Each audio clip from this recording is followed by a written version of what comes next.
I sure hope there weren't any mistakes in that episode, but we'll find out when my mom, Mrs. Monica, comes in and tells us what was wrong. Oh, sometimes water is so delicious. Sometimes, rarely.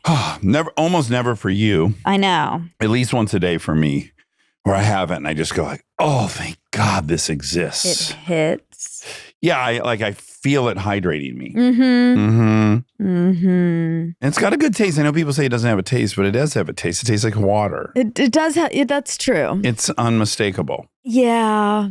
God. Right? When you have a sip of water, you know right away that's water. Could be good or bad water. Huh. But you wouldn't. That's interesting. We've filed it under no taste, but that's not true. Interesting. But it doesn't have any of the properties, right, that taste has, like umami, salty, whatever the heck. Sweet. I'm going to take one of my shoes off. I can't possibly take off the left.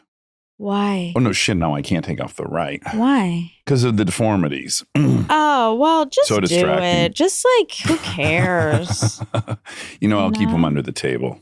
That's how I'll handle that. Because I didn't wear socks. I'm in a special outfit because we had a special guest. Yeah. And then I tried footies.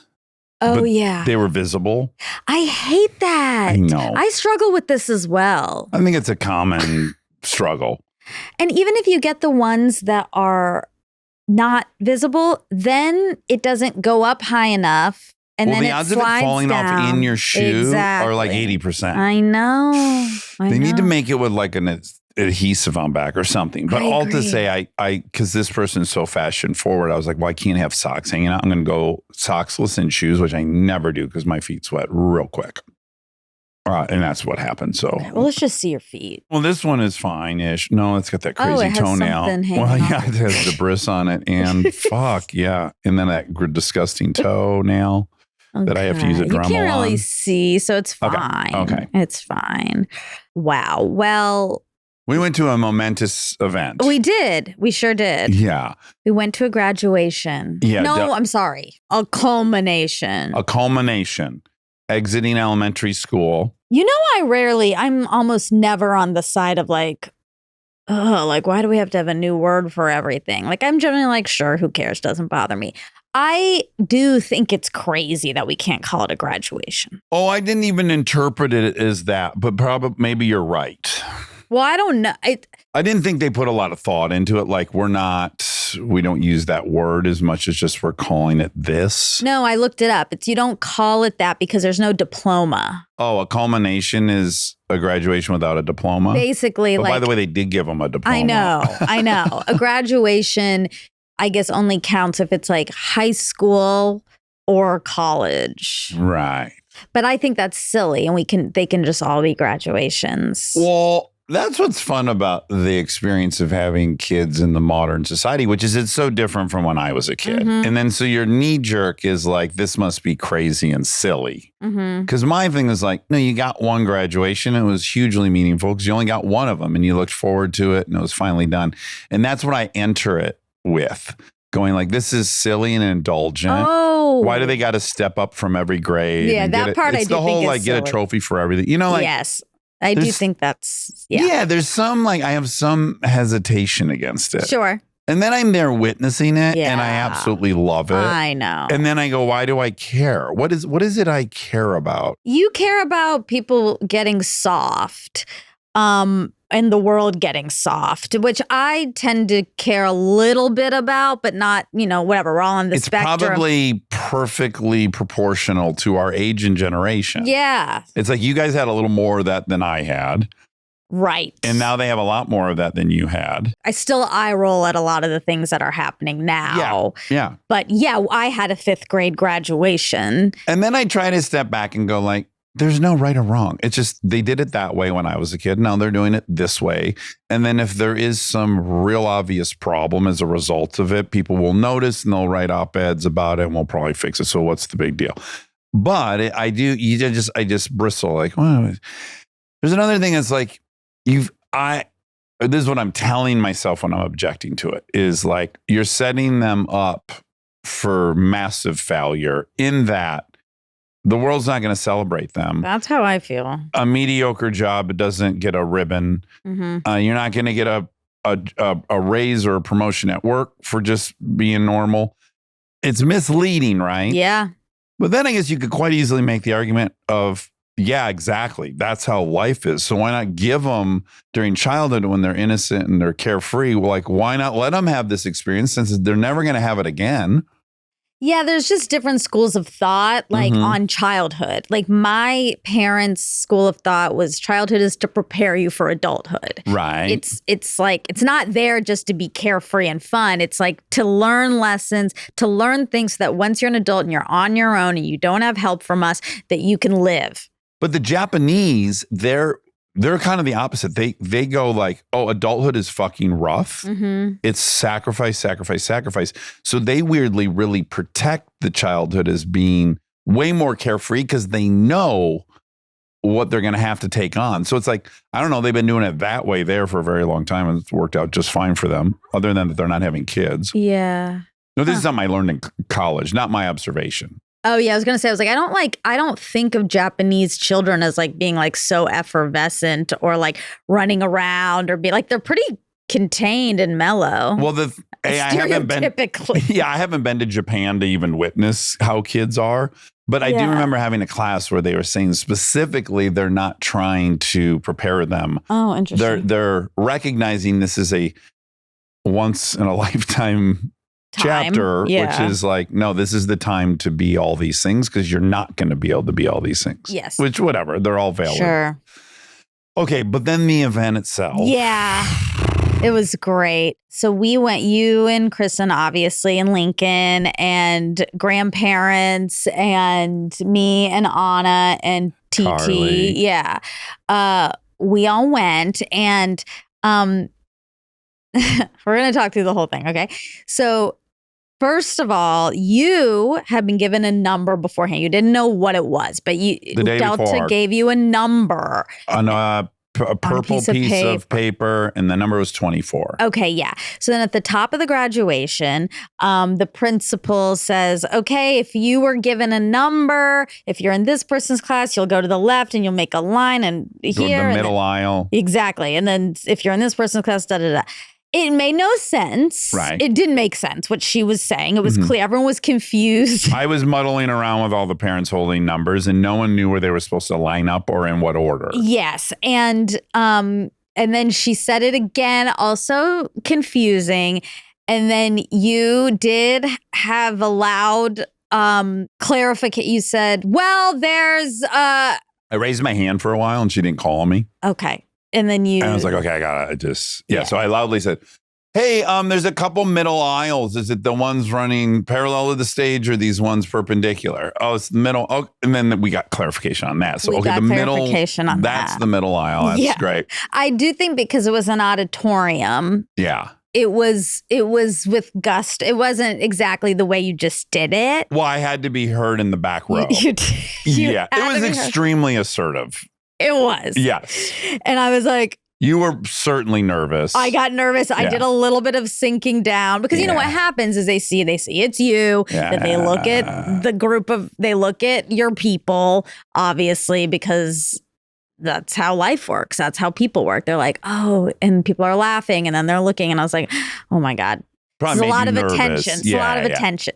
I was thanked by all the parents that were in the confused, because we were just trying to comply, but I just got that sense we're not moving closer to this being lined up the way it's supposed to be. I stand by that it needed to be sorted out. It needed to be sorted out. Yeah. I agree with you there. And a ton of the parents thanked me like this. Like, oh, thank God you said I didn't know where the house was. So I was getting tons of validation there. But then I started getting really self-conscious. Like, does that principal feel like I just completely interrupted her thing? Right. And then I was planning to go apologize to her after. That's nice. And so my full intention was to find her and to say, hey, I'm so sorry if that was disruptive or rude. But she found me. I was like in the middle of talking to the teacher, and she came up and she goes, oh my gosh, thank you so much for. And I was like, thank God. I was coming to say I'm sorry if that was disruptive. But she did at least express that she was grateful that I got involved. Yeah. Great. So anyway, you guys got lined up appropriately. And you were one of the lucky ones that got Flower. A special flower. Yeah, Delta handed me a flower. Yeah. You stand there with a flower. Yeah, it was so cute. And then you sat back down. They sang a beautiful song. They sang such a cute song. What was it? And I just think on the last fact check, I've come to terms with the fact that Delta's little, which I didn't know. Right. So weird. Yeah. I really don't know how I didn't know that. I think this is because her personality is so big. Well, also because she's just the person you see every day. It was when she went to the dance and I saw these photos and I was like, oh, she's a head shorter than everyone. Yeah. So then at the big singing thing, I'm like trying to find her and she's kind of buried behind tall people. Yeah. But you can see her teeth from a mile away. That's how you find Delta. Her rabbit teeth. She just has the biggest smile. She has the cutest rabbit teeth that you can see from so far away. Yes. And the song was so sweet. Cry. Yeah, everyone's already crying at that point. It just has begun. Mm-hmm. And then they did a really, really beautiful thing where at first I got anxious. Yes. When this was announced was going to happen. You start doing math immediately. Yep. Yeah. So the graduation is just 2 classrooms of 5th graders, but so probably like 80 kids or 70. So many. I didn't realize like how many kids are in these classrooms these days. A lot. And then that made me so like, God, these teachers, you know. Yeah, oh my God. They're nurses, you know, it's them and nurses. Oh, and so for each kid, a teacher spoke about them, like wrote a little like paragraph about them and said it out loud. As they came up and got their little diploma. Yeah. Yeah. And so at first when I hear this is happening, I was like, oh, I did the math. No. I was like, it's going to take at least a minute to read each one. Person. Ooh, probably more. Yep. Then it's like 75 minutes at the quickest version of this. Yeah. This is, the brain starts doing that. And then I was like, oh, okay, but good. Her class is first. Not that it even. Well, no, I did too. But then I'm like, wait, I can't leave. I'm not going to be a dick. So it's almost worse. There's nothing to look forward to. That's true. Yeah. So anyway, they say all these beautiful things about these kids. And it really, after the first couple, I was like, oh my God, this is just so important that they are doing this. Because as we know, what teachers say about you sticks. Yeah. It really sticks. And I was like, each one of these kids gets a moment where they're being told about their, assets and like moments throughout the year that happen. Did you have, first round of anxiety was the time? Yeah. Second round of anxiety was like, oh, these teachers have to say something unique about each student. How are they going to do it? How's it not going to become generic? Yes. But fucking hats off to the teachers. Each one was so specific and thoughtful. No one phoned any one of them. Yes, they were all unique, and I was like, oh my God, this is great. But then I did have some what's it called? Like mirror neuron stuff happening. Anxiety. Yeah, with some of the kids, because I was like, okay, some of the kids got the teachers to cry. Oh, sure. Over them. But I thought in a great turn of events, it wasn't like the most popular kids in class. It wasn't like they got double, like, they were already really popular and the teacher's crying over it. Yeah. To me, that wasn't happening. I know. But sometimes it was. Sometimes, but sometimes they deserve both, I guess. Yeah. No, I just know me. Yeah. And I was like, you would be noticing. I would want that so bad. You would want your teacher to cry. And not be able to keep it together at all when they had to say bye to me. That is the high bar. I just want them to be so sad. Devastated. Miss me so much. Announce their retirement. Exactly. I can't possibly go on if you're not in my class. Yeah.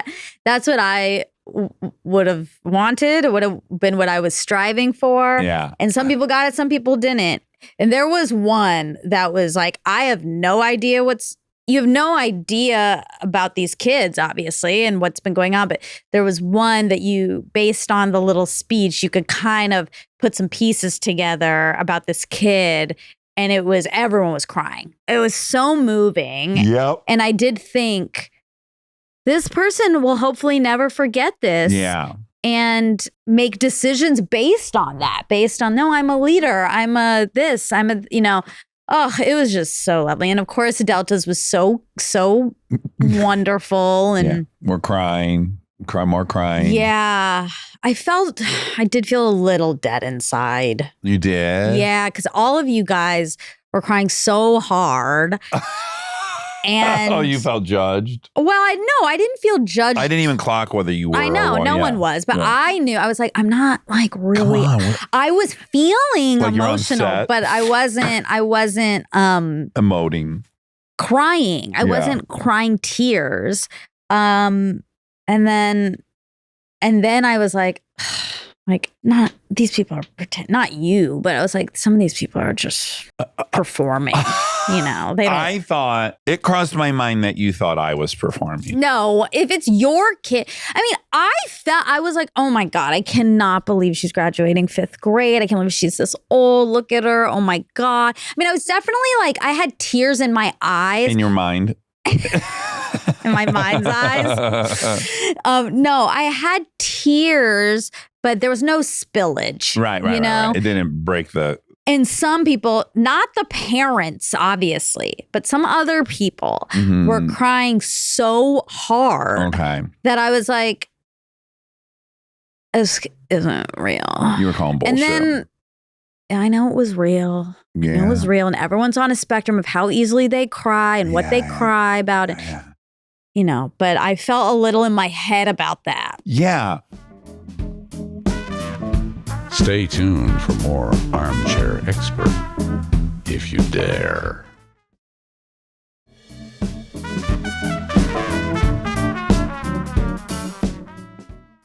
It's so great how you can be having multiple experiences at the same time. Because I too was having I was having 3 levels of engagement with it. It's my sweet spot, right? We know what I'm going to cry about. It's earnestness. It's like it's earnestness in the face of a cruel world. Yes. That always hits me. Of course. Yeah. It's vulnerability beautiful. And sweetness. Yeah. In spite of the fact that everyone's fucking terrible and mean.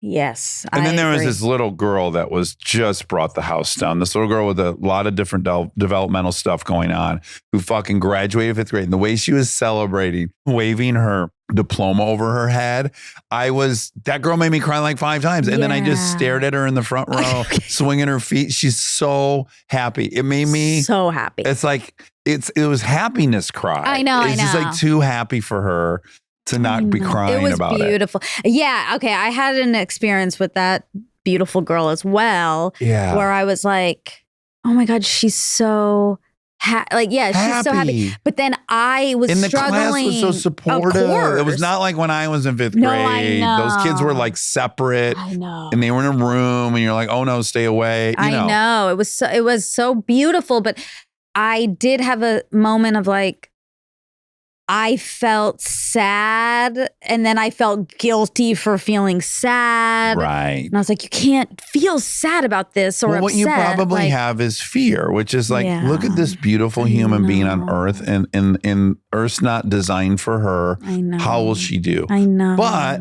look at her. I know. She's fucking crushing it. I just hope it stays but that's what's going on. It's like you immediately care and want to help and protect. And that's what a wonderful part of us that we all feel that anxiety. Yes. Yeah. And that's nice. And then I go, oh, we're kind of nice. Most of the time I think we're terrible, but then we're kind of nice. All of us feel this way about this little girl. Right. And that's so wonderful. Yeah. Oh, she was so cute. So I had all that stuff going on and I was very present for that stuff, but very, very actively as well. I got crazy aware in a very anthropological way.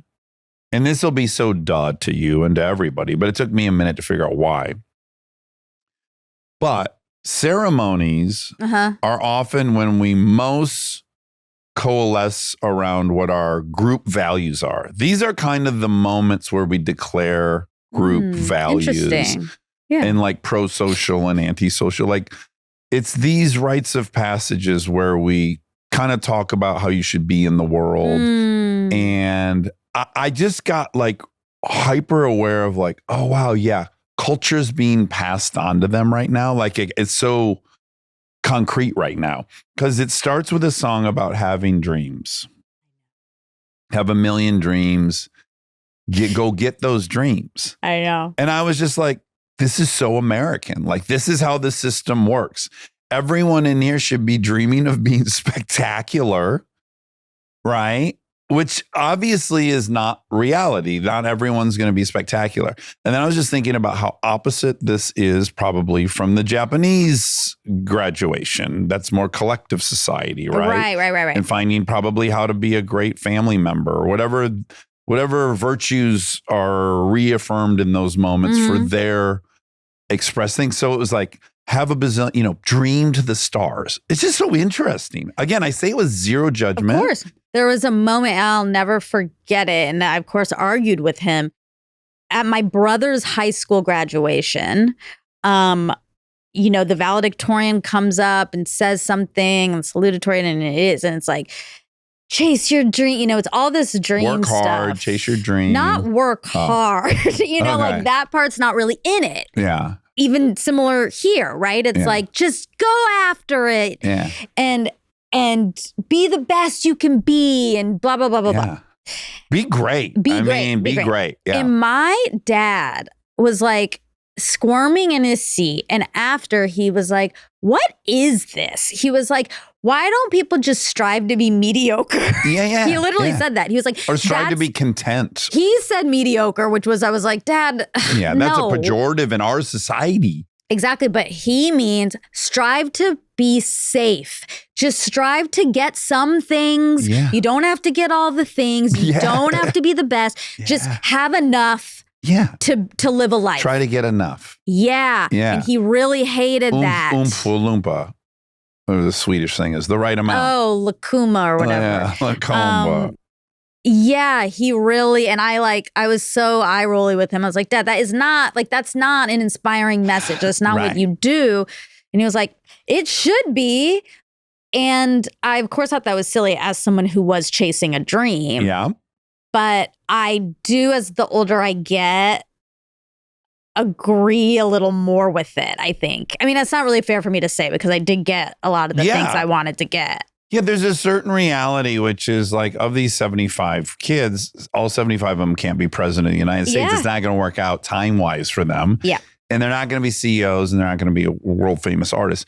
So on some level, I start a little judgmental, like, man, do we not set everyone up for total failure? Like when they're not spectacular, which 99.9% of people are not spectacular, then they're just disappointed in themselves. They didn't fulfill this thing that seems so easily everyone should be achieving. Everyone says you should have it. Yeah, I know. So I think about that and then I go like, yeah, this is a little messed up. But then I step back even further and I go, no, forget right or wrong. It's like, this is just how it is here. And what's the result? So we have a system, and regardless of what the intentions of the system were, whatever results the system produces are what the system creates. Yeah. And the result is, yeah, dude, a person came to this country from South Africa and became the first trillionaire to ever live because he came here. Oh, it's wild. And every invention, damn near every fucking invention happens here. And so it's just the system by which you get this other thing. You can then decide all the way later, is it good or bad to be America versus Japan versus Spain versus whatever? I don't know. Mm-hmm. I kind of think no. I think I don't think you can say merits. better. Yeah, it's just all trade-offs. Yeah, there's good things about all the places. So I literally, I didn't leave it going like this. We shouldn't do this. I just like, oh, this is how we get this result. And it's really baked in. And this is a very progressive and very self-aware school. Yeah, it is. And even they probably haven't consciously thought, oh, we're passing on this culture. It's just, what you do. And you do it innately because it was given to you and then you pass it on. I know. It's hard though, because even though I agree that it might be maybe setting us up to all fall short, I also fully bought into that. Yeah. Fully. And like, I was like, I'm getting what I want. I'm chasing this crazy dream. I'm going to do it. I like, when you're like young and you need like, it's so embarrassing design wise now, but like, you like get like words from like TJ Maxx. If there was dream, I'd always get it. Yeah. Like that was like such a word for me. Yeah. And it worked. Yeah. Like For me, it worked. Yeah, I don't know. The system is living and breathing because 1% do break through. Yeah. And you need to be motivated. Yeah, I don't know. we'd rather live in a place where that's possible, even if it's not probable. I would. Exactly. I would. Exactly. Yes. And a lot of people would. And then some people wouldn't. Yeah. It's just all really interesting. And so there was that thing that was being passed. And then even the nature of this thing that was beautiful. Everyone gets something read about them to identify something special about them. Yes. And it's like, that we all need to be special. We all need to be individual. We all need to be uniquely special. Yeah. I know. And we'll figure it out because that's what we want and what we do. And again, that's not right or wrong. It's just like, I was aware. I was just noticing, now this bit of culture is being passed on. Exactly. And this bit of culture. Well, yeah, no, at first, again, she said the thing, this is going to happen. And then I was like, oh my God, we're going to be here for so long. And then I was also like, I also was like, Jesus, like, can't they just write? Feels indulgent. Exactly. It felt indulgent. And then a part of me was like, can't they just like write it on a paper and give it to them or something? It was like, but this whole like standing in front of everyone while you're hearing nice things about you, felt was a little bit like, oh my God. But then it was happening and I was like, this is a beautiful thing. I love it. Yeah. Because this is my culture. Yeah. I don't know. It's just funny. Before I had kids, maybe, I don't know. I just sat through all these things. I never really was aware of what was happening during these things. And it's like, I know each one's like, I know you're going to be a star in 6th grade, or I know you're going to be a mathematician. It's like, one of them was like going to be run for president. Yeah. I was really putting myself in the position of being up there and like what I would have wanted them to say about me and like what would they have said about me at that age. Yeah, I was thinking about that too, what they would say about me. I know, I was like, oh my God, I'm thinking I'd be way a naughty boy, but I bet I would have won them over enough. Like they would have talked about me being naughty and then said I was really funny, I think. Well, there was one boy that before the teacher could speak about him, he said, okay, I want to say something. And I was like, rocked. This is Dax. But then it was so sweet. He wanted to call out a dude that works in the office. Yes, it was so sweet. Because at first I was like, oh my God. Yeah, this kid is way too confident. Who's he thinking? Everyone has come up and played their part. And he has to do something different. He's like, no, stop. I need to say something. And you're like, well, what's this tall poppy doing? Exactly. But and then it was selfless. I know. What a gangster. It was great. But it took a turn because I was like, oh no. And then I was like, this is just like Dax. But then it was sweet. And I was like, I guess it is like him. I guess that is part of it. It was neat. I really enjoyed watching and then me all participate the kids were in my culture. Crying. Was that the kids crying? All the kids were bawling after. I was happy to see that because, as I told you, when I picked up Lincoln from the 5th grade dance, everyone was crying because they realized they weren't going to see each other. And then when I picked up Delta, they didn't seem to have any awareness of that. But now it seems to have hit them at this ceremony. But that made me sad. And it is sad. Like, these chapters, I was thinking about her little preschool graduation that we did in COVID.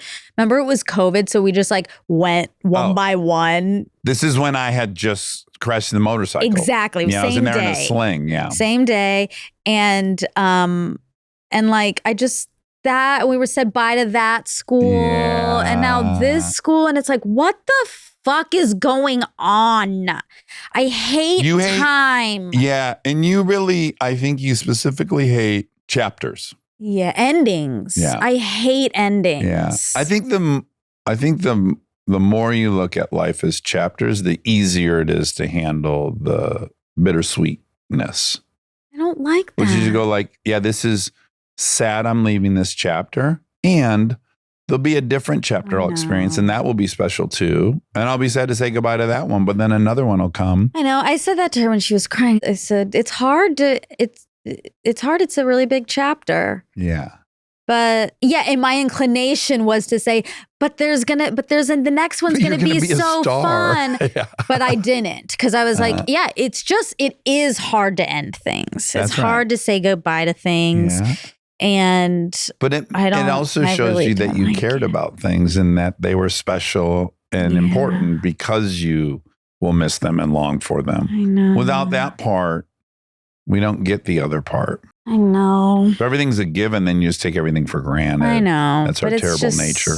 It's just hard. But it is funny because I was like, oh my God, like they're so old. And this is like they're in college tomorrow. And like, I hate this. But then I was thinking back to 5th grade. And I was like, oh, that was so long ago. Like, I like can't really remember it.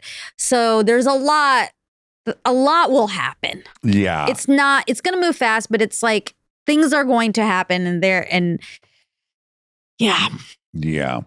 I was thinking about that the other day. I don't know what I was journaling about, but I was thinking, in a few birthdays, I'll have been on TV as long as I've not been on TV. I see. Yes. Yeah. Right? Like if I was 28, when I hit 56, half of my life I'll have spent having been on TV. In show business. And what I weirdly liked about that was I thought, that's so long ago. Yeah. It's a lot happens. So long ago. And I still have that chunk of time ahead of me. Yeah. That's really comforting. Yeah, I know. Yeah. I know. I think about that as well. It went by so fast, but also so much happened. Yeah. And so much will happen in that next chunk of time, but it's still stressful.